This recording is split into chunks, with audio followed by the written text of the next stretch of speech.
अभी देखो महाराज जी कितनी विचित्र बात है, हमारे आपके स्मरण में हमारे जीवन तो बहुत छोटा है, आपका बहुत बड़ा जीवन है। आपके जीवन में श्राद्ध पक्ष में पूर्णिमा जब पितरों का आवाहन हो उस दिन भी ग्रहण लग गया हो, और जिस दिन पितृ विसर्जनी अमावस्या उस दिन भी ग्रहण लग जाए। 15 दिन के अंतराल में 2 ग्रहण एक ही महीना में एक ही पक्ष में आपने देखे? हमारी स्मृति में नहीं है, हमने तो नहीं देखे। श्राद्ध पक्ष में 2-2 ग्रहण एक साथ आ गए हो, कम से कम श्राद्ध पक्ष में तो नहीं देखे। कल चंद्र ग्रहण हुआ और अभी पितृ विसर्जनी अमावस्या आएगी तो सूर्य ग्रहण होगा। ये सब जो हो रहे हैं ये भी महाविनाश के संकेत हैं।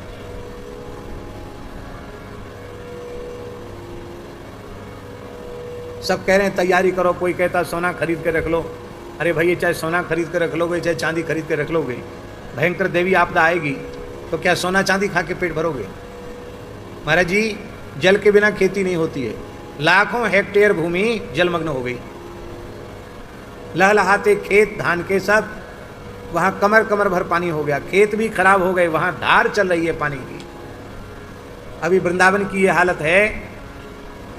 आज किसी ने हमको दिखाया मोबाइल पर, गोकुल रमन रेती में वहाँ के संत, वहाँ के विद्यार्थी आश्रम में ही तैर रहे हैं, इतनी यमुना जी आ गई।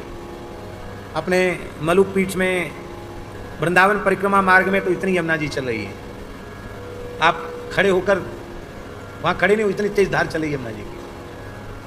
हमारी जो पुरानी गौशाला है उसमें कम से कम 10 फीट पानी है यमुना जी। नई गौशाला के द्वार तक भी पहुँच गया। बाढ़ पीड़ितों के लिए अपने मलुक पीठ के वृंदावाटिका में सरकार ने कहा था कुछ लोगों को आश्रय देना है, आश्रय दिया।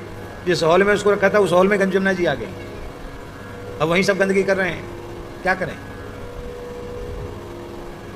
और इतने बड़े जल के बाद फिर महामारी फैलती है, क्योंकि पानी जगह जगह रुक जाता, कचरा रुक जाता है, फिर वो सड़ता है, मक्खी मच्छर बढ़ते हैं, गंदगी बढ़ती है, फिर महामारी फैलती है।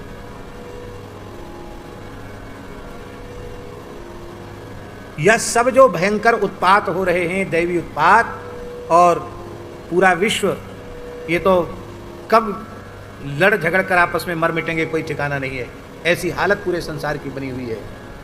ये सब है गो हत्या का भयंकर परिणाम। इसलिए गाय की रक्षा संपूर्ण धरती की रक्षा है, संपूर्ण प्रकृति और पर्यावरण की सुरक्षा है, और गाय का वध पूरी पृथ्वी की हत्या है। माई मेरे